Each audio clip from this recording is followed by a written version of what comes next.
Hello అండి, I'm doctor Keerthi, fertility expert, 49 hospital Vizag branch నుంచి మాట్లాడుతున్నాను.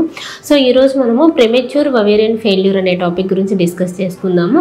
సో యూజువల్గా ఈ ప్రెమెచ్యూర్ వవేరియన్ ఫెయిల్యూర్ అంటే ఏంటంటే చాలా తక్కువ ఏజ్లోనే ఉమెన్స్కి ఎగ్స్ అనేవి అయిపోయే కండిషన్ అనమాట. సో యూజువల్గా ఏంటంటే ఆడవాళ్ళకి ఫిక్స్డ్ నెంబర్ ఆఫ్ ఎగ్స్ ఉంటాయి. ఈ విధంగా ఫిక్స్డ్ నెంబర్ ఆఫ్ ఎగ్స్ ఉండడం వల్ల ఏజ్ పెరిగే కొద్దీ ఎగ్స్ కౌంట్ అనేది తగ్గుతూ ఉంటుంది. మెయిన్గా ఒక 40 ఇయర్స్ అరౌండ్ ఆ ఏజ్కి వచ్చేసరికి ఎగ్స్ అనేవి చాలా తక్కువ అయిపోతాయి. సో అందుకు కాబట్టి ఆ ఏజ్లో మనకి ప్రెగ్నెన్సీ రావడం అనేది చాలా డిఫికల్ట్గా ఉంటుంది. బట్ కొంతమంది పేషెంట్స్కి మాత్రం ఒక 25 ఇయర్స్ 24 ఇయర్స్ ఈ ఏజ్ గ్రూప్ పేషెంట్స్లో కూడా ఎగ్స్ కౌంట్ అనేది చాలా డ్రాస్టిక్గా తగ్గిపోయి ఉంటుంది. సో చాలా తక్కువ ఏజ్లోనే ఈ విధంగా ఎగ్స్ కౌంట్ అనేది అయిపోవడం వల్ల వాళ్ళకి ప్రెగ్నెన్సీ అనేది డిఫికల్ట్గా ఉంటుంది. సో ఈ కండిషన్ని మనం ప్రెమెచ్యూర్ ఒవేరియన్ ఫెయిల్యూర్ అని అంటాం. సో ఇటువంటి పేషెంట్స్కి మనకు ఎలా డయాగ్నోసిస్ చేస్తామంటే యూజువల్గా సిమ్టమ్స్ అయితే చాలా తక్కువ మందికే ఉంటాయి. సో కనిపించే సిమ్టమ్స్ అనేవి ఏవి ఉండవు.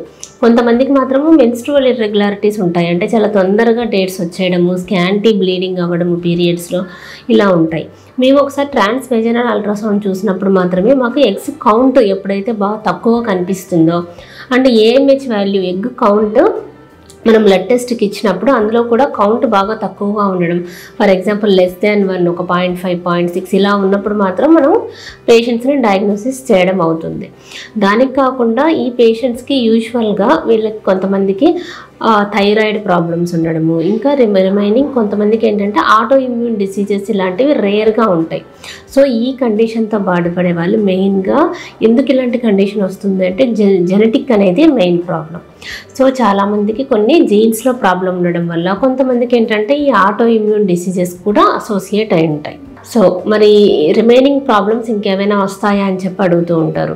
సో ఈ విధంగా అంటే ఆల్మోస్ట్ ఒక 40 ఇయర్స్లో ఉండాల్సిన కండిషన్ చాలా తొందరగా రావడం వల్ల కొంతమందికి ఏంటంటే ఈ హార్ట్ ఫ్లషెస్ రావడము, అంటే మెనోపాజల్ సిమ్టమ్స్ అనేవి కూడా వీళ్ళకి కొంతమందికి ఉంటాయి. బోన్ పెయిన్స్ ఉండడము, హెడేక్ ఉండడము, కొన్ని సైకలాజికల్ సిమ్టమ్స్, ఇటువంటివన్నీ వెజనల్ డ్రైనెస్ ఉండడము. సో ఆల్ మెనోపాజల్ సిమ్టమ్స్ అనేవి వీళ్ళకి చాలా ఎర్లీ స్టేజ్లోనే వస్తాయి. మరి ఇటువంటి పేషెంట్స్కి ట్రీట్మెంట్ ఏంటి? సో ఇటువంటి పేషెంట్స్కి ఏంటంటే కొన్ని ఎగ్స్ ఉన్నా కూడా మేము IVF పద్ధతిలో సో ఎగ్స్ని స్టిమ్యులేట్ చేసి ట్రీట్మెంట్ అనేది చేయడం వాళ్ళ ఓన్ ఎగ్స్తో జరుగుతుంది. సో మరీ అసలు చాలా తక్కువ 1 or 2 ఎగ్స్ ఉన్న వాళ్ళకైతే మనకి మరి డోనార్ ఎగ్స్ ద్వారా ట్రీట్మెంట్ అనేది చేయడం జరుగుతుంది. సో వాళ్ళ ఎగ్స్ లేకపోయినప్పటికీ యూట్రస్ చాలామందికి బాగుంటుంది ఇటువంటి పేషెంట్స్లో. సో వీళ్ళకి ఏంటంటే so donor eggs with husband స్పర్మ్తో ట్రీట్మెంట్ చేసినట్లయితే మనకి ప్రెగ్నెన్సీ అనేది రావడం జరుగుతుంది. సో ఎవరైతే మీకు ఎగ్స్ కౌంట్ చాలా తక్కువగా ఉంది, ఏజ్ తక్కువగా ఉంది అని ఇటువంటి కండిషన్స్తో మనం డయాగ్నోసిస్ అయినప్పుడు మనము మీ ఇన్ఫర్టిలిటీ డాక్టర్ని కన్సల్ట్ అయితే దానికి తగిన ట్రీట్మెంట్ అనేది ఇవ్వడం జరుగుతుంది. Thank you.